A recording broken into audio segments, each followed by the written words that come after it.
Bonjour, je m'appelle Mignon, je travaille à la faculté de droit de l'École supérieure de commerce extérieur de Hanoï, Vietnam.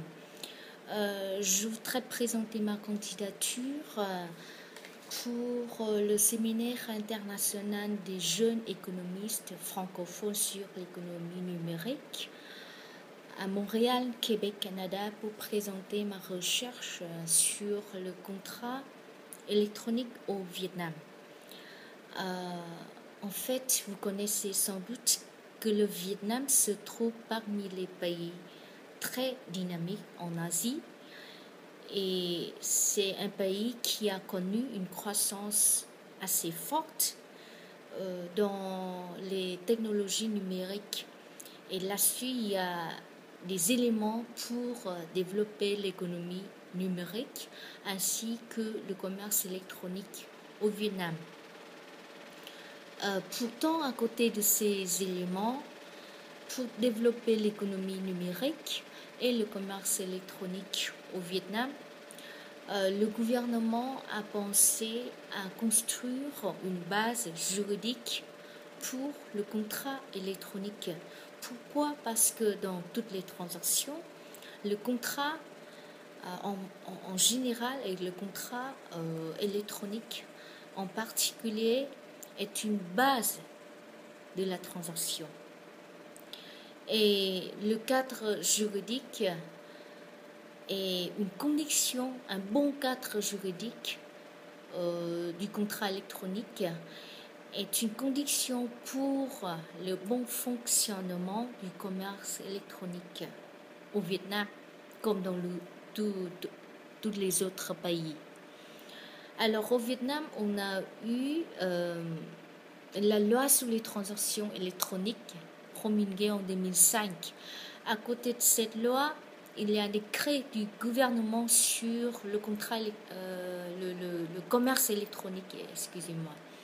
Et ces textes constituent un cadre juridique général pour les contrats électroniques au Vietnam.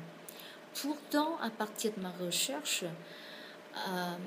j'ai eu une conclusion que certaines règles dans ces textes ne sont pas encore conformes à ce qu'on appelle les standards internationaux, à savoir les règles dans la Convention des Nations Unies de 2005 sur l'utilisation des communications électroniques dans les contrats internationaux ou bien les lois types de la CNOSI sur le commerce électronique et sur la signature électronique.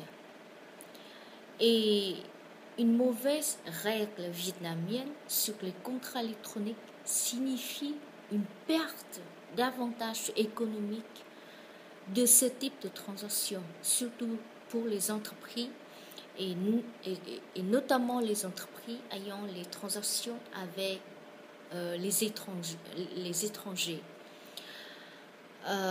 Pourquoi? Parce que c'est les insuffisances dans le cadre juridique pourront conduire à des risques pour les entreprises.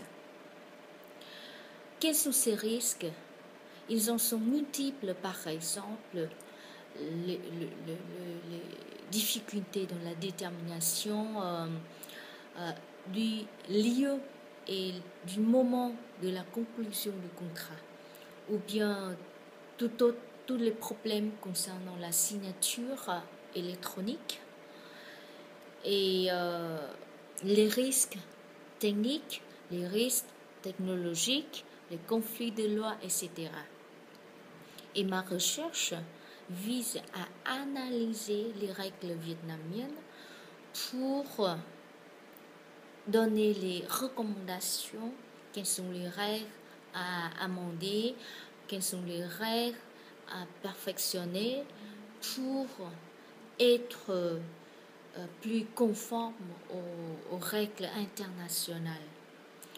La ratification de la Convention des Nations Unies de 2005 peut être une solution.